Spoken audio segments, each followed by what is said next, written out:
ฮัลโหลสบายดีเพื่อนหมู่เพื่อน Happy Thanksgiving ขอบคุณพระเจ้าสุขสันต์วันขอบคุณพระเจ้ามาเฮาสิกินจุ่มศีลมื้อนี้ก็ได้จุ่มศีลเด้อพี่น้องเด้อดาดศีลได้ดินะคนเดียวคือเก่ากินคนเดียวคือเก่าพี่น้องแซ่บจะดาดศีลจุ่มศีลเฮากันนี่Happy Thanksgiving, you guys. Today is Thanksgiving Day. This is what I'm eating. Hot pot. Noodle, mushroom, green.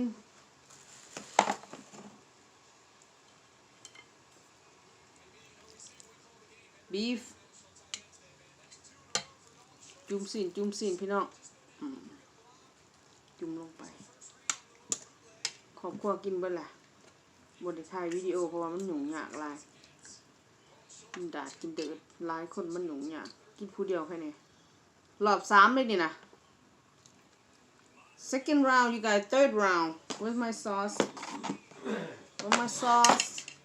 alright oh boy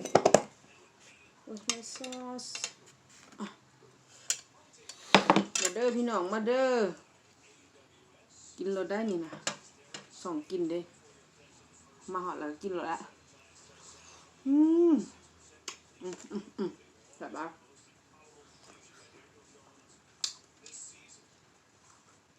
เผ็ด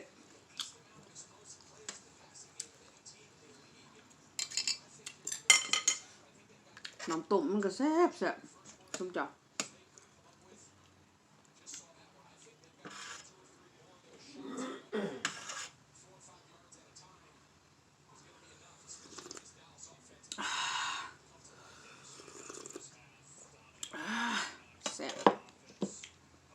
ทับไข่ใส่ก่อนเพื่อเพิ่มนัวไข่ใส่เพื่อเพิ่มนัว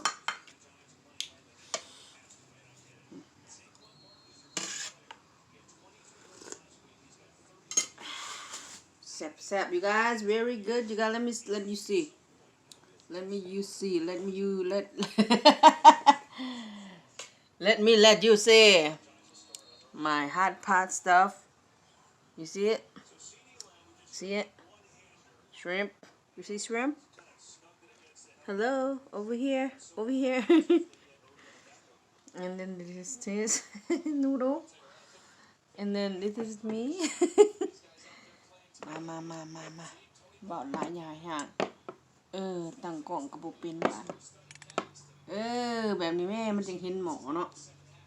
เห็นดูพี่น้องกุ้งพี่น้องกุ้งโอ้กุ้งก็หอด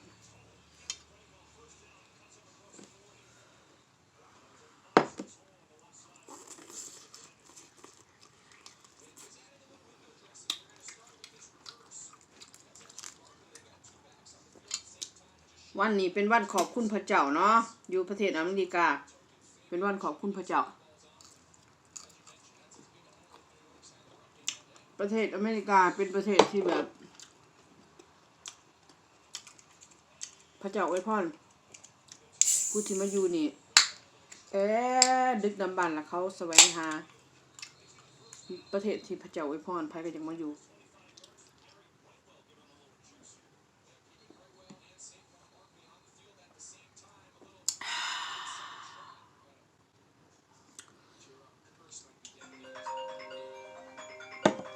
มีคนโทรมา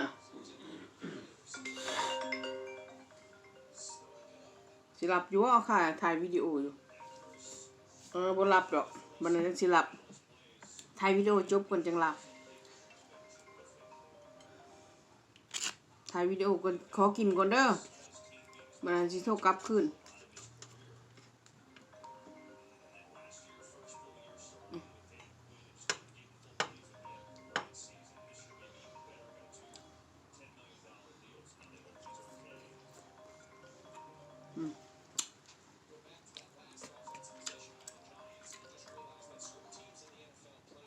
คนลาวก็กิน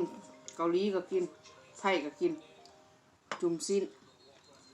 จิ้นสุ่มจุ่มชิ้นอืม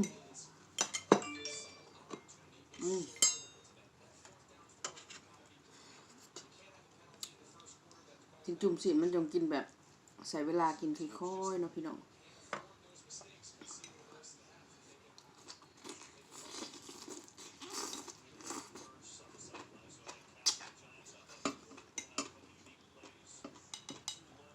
แซ่บคัก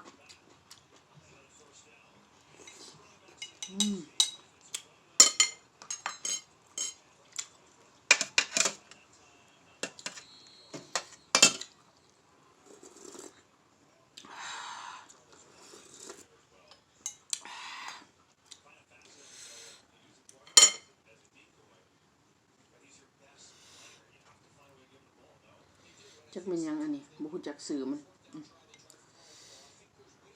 แซ่บแซ่บ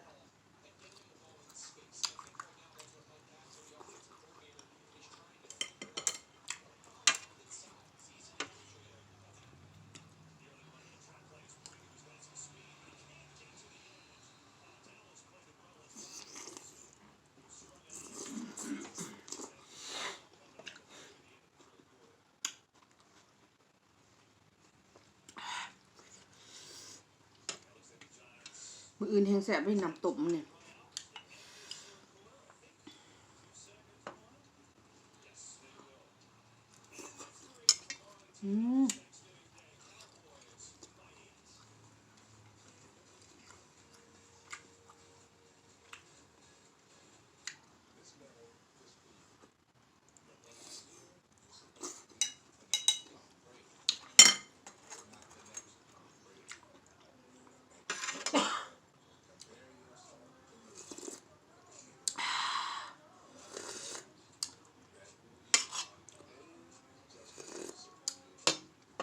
แซ่บหลายปีนี้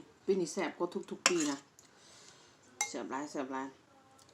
น้ำต้มมันก็นัวแซ่บแซ่บ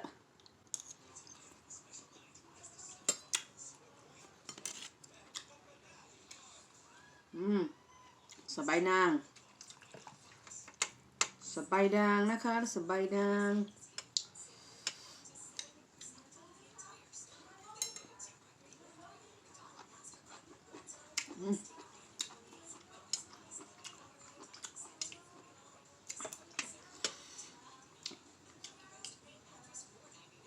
แซ่บแซ่บหลาย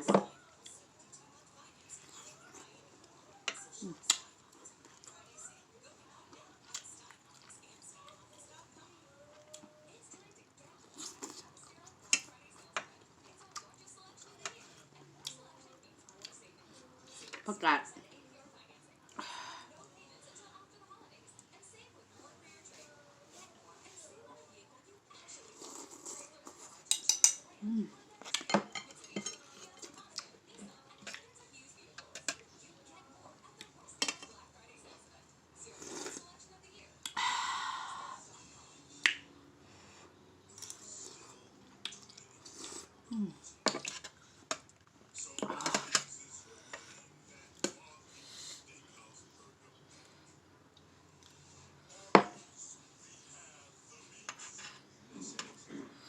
Oh my gosh,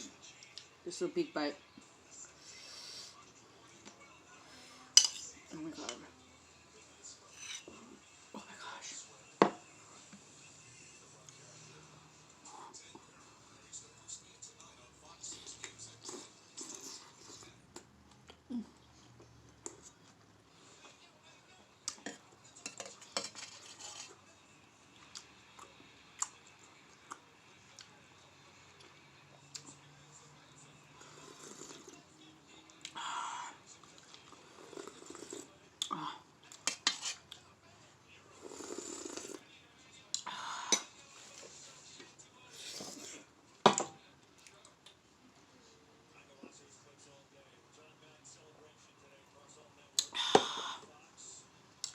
That was so good in a long time.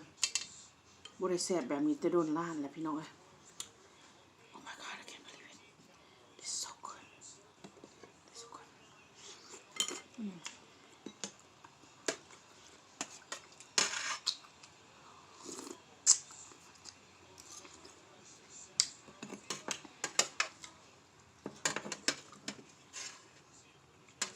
Got bones in here. Big bone for broth. Good broth, good bone. Very hot. Ah, ah.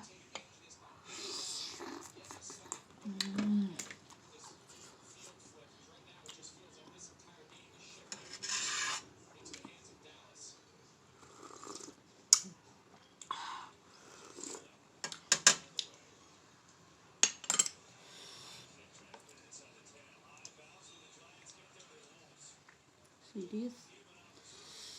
Ooh, กุ้งตัวใหญ่ Ah.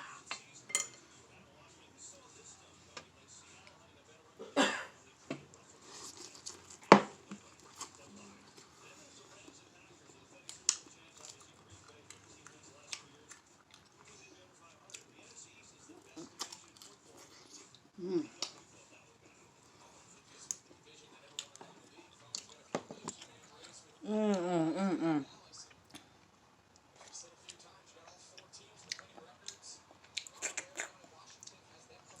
Thanks for stopping by ขอบใจหลายๆที่มาแวะกินแซ่บน้ำนูนน่ะเลิฟ